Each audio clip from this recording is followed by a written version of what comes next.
Yun, hello po mga kahagod. Welcome po sa aming munting channel. At ito po yung aming munting channel. Okay, ang aming pong ituturo sa inyo ay paano ba tayo maggagawa ng yung roller feeder. Ito po ay sa Kuyi brand na cutter platter. Ito po yun. Tapos, ano po, ito po kasi second hand ko nung nabili. Matagal na rin naman po. Tapos, tatlo lang siya. Tatlong ganito lang. Roller feeder. Tapos, naka-live pa po ako noon nung nasira. Ang ginawa ko, tinanggal ko po yung isa. Kaya anong nangyari, dulo-dulo lang yung merong ganito po, yung roller feeder. Ang nangyayari naman, pagka po dulo-dulo lang, yung pinakang gitna niya, gumagalaw po yung pinaka-sticker. Kaya hindi po siya makapag-cut ng maayos pagka po dito na nasa gitna. Okay? Tapos, yun na nga, ilalagay ko po sa description kung saan ko po na-order ang isang assembling ganito. Tapos, sa online naman po, wala po tayong mahahanap na ganito po na roller feeder. O yung pinaka-roller lang, itong bilog. Yan, wala po tayong mabibiling ganyan na pang-Kuyi. Pero, nag-order po ako ng roller lang na ibang brand. Tinignan ko na lang kung kasukat. Tapos ilalagay ko po din po sa description kung saan ko po siya na-order. Tapos, gagawan po natin ng paraan yung isa. Okay? Sige po mga kahagod at atin na simulan. Okay mga kahagod, ito na yung Kuyi MC630. Okay? Ito yung nasira natin. Naka-live pa naman ako noon na nasira po ito.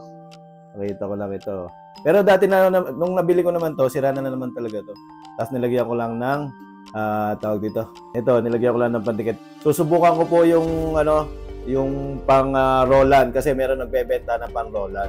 In-orderin ko rin po sa Shopee. Tapos yun, ipapalit ko dito. Kung uubra. Okay, para magamit din ito. Okay? Kasi sayang naman, roller lang naman yung sira. Bali, ito na yun sa Shopee. Galing po sa Shopee. Ito, bubuksan na po natin mga kahagod. Yan, kararating lang. Bali, ibababa ko na lang po sa description kung saan ko po in-order ito. Okay? Para makita natin. Sana sukat. Sana sukat na sukat. Kasi iba-iba po yung sukat ng mga ganito pong mga pang-roller feeder. Yan, roller feeder. Kasi para sa iba-ibang model.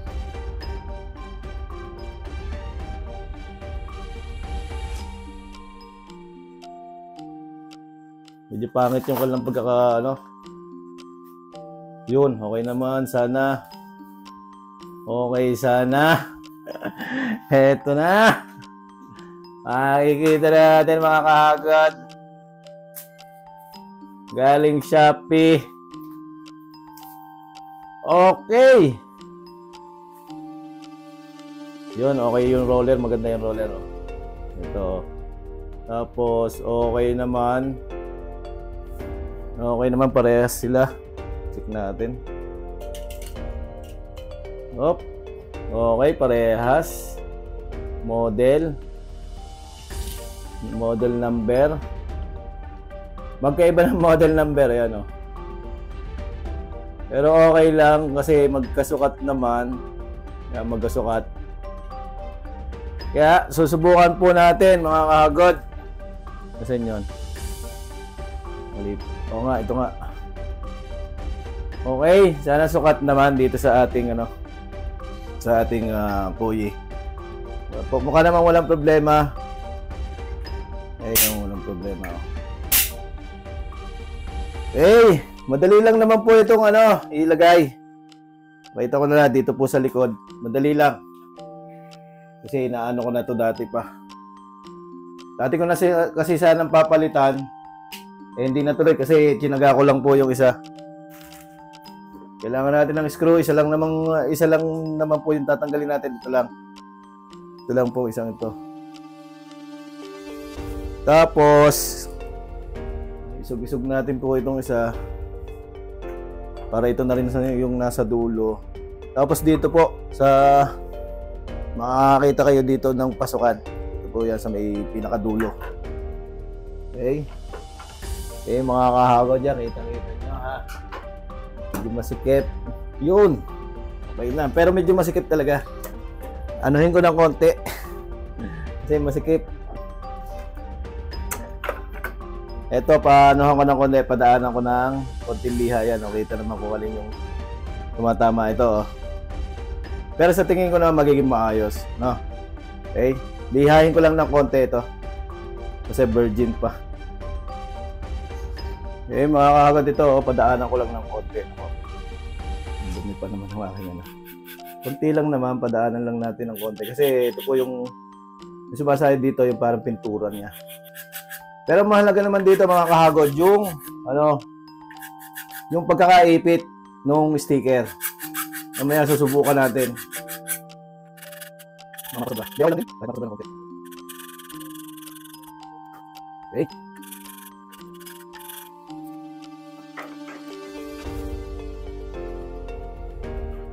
Yun, okay na mga kagod.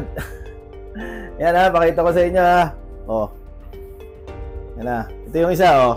Yung yung datihan, yung dati. Ito yung bago. Okay, tinanggal lang naman natin yung konting-konti lang yung natanggal. Hindi naman malaki-malaki. Para mo yung pinaka-pintura lang. Yan oh, yung pinaka-pintura lang. Halos. Yan oh. Okay.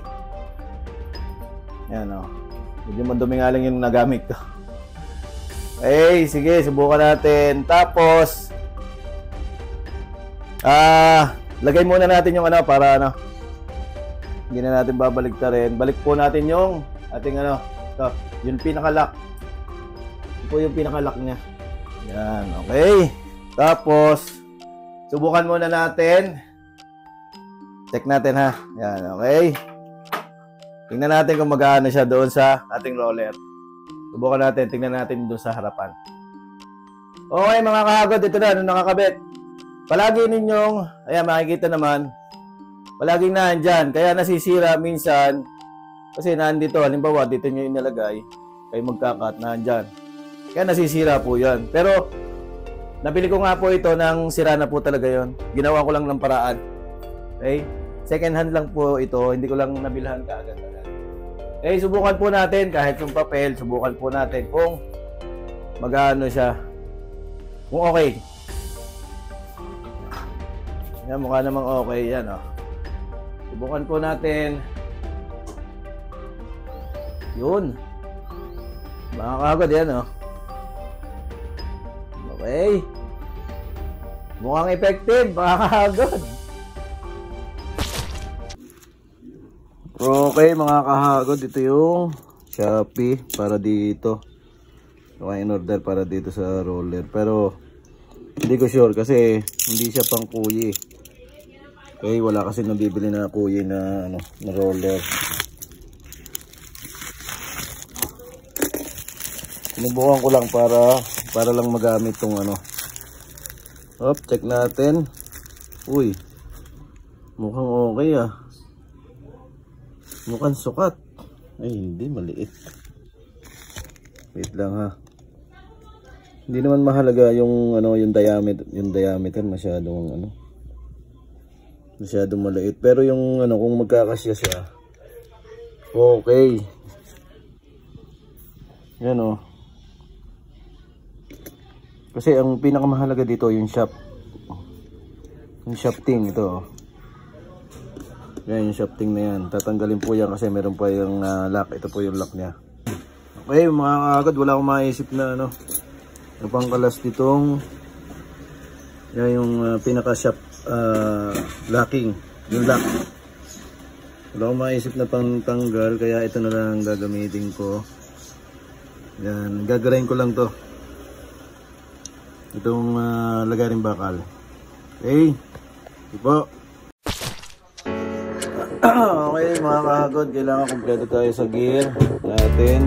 Yan, para hindi na natin hawakan. Tapos dito ko siya ikakat. Nalagyan ko muna siya ng gatla dito. Tapos syempre kailangan natin ng grinder. Okay, sa paggamit po ng grinder, kailangan kompleto po tayo sa tools. Lagyan po natin ng cover mga ganito. Okay, ito po.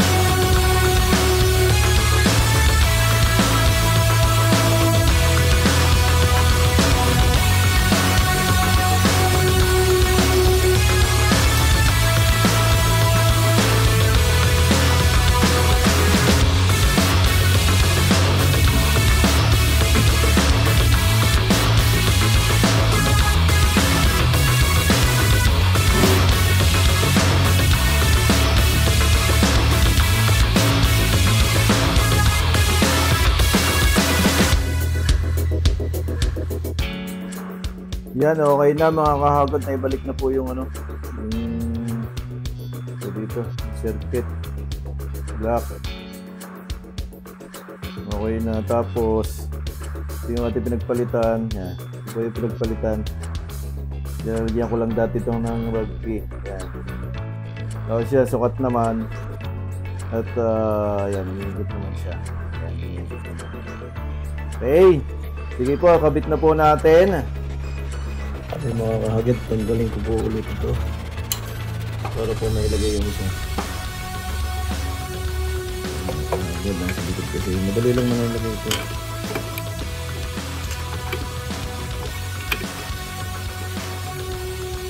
Okay, ito yung isa. Ayan. Okay, yung mga tatapatan mo, okay? Mga roller. Bali, yan, meron na dito, meron dito, tapos ito. Dito, tapos dito, wala. Okay. Pero yan, magagamit na ng maayos. Tignan natin na. Yan, hindi siya masyadong yung talagang nag-wheel. Ito, halos kaparehas din. Ito yung bago. Ito yung bago. Kasi ito yung mga luma. Yung mga luma, okay. Yan, umiikot pa. Okay, pero magagamit na to. Bumaha. Okay mga kakad, ito po yung ating susubukan. Itong sticker. Kating ito po yung na-print na po yan. Hindi ko na lang pinakita. Tapos yan, sumukha naman siyang okay kasi naikabit ko na. Makapit naman. Makakita natin, ito po yung ating hindi naman po siya sumasayad, walang problema. Ito naman po yung bago kasamang assembly. Dito po yung pinaka-roller lang yung ating pinalitan. Okay. Tapos yan, sige po, cut na natin. Cut na po natin. Yan, tapat na po natin itong para masubukan. Okay, binabasa niya.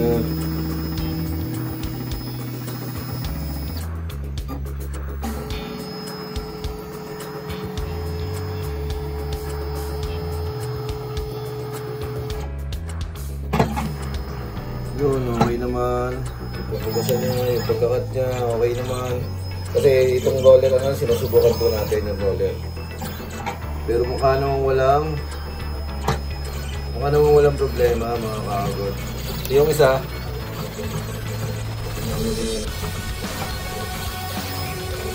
kasi 4 na lang to.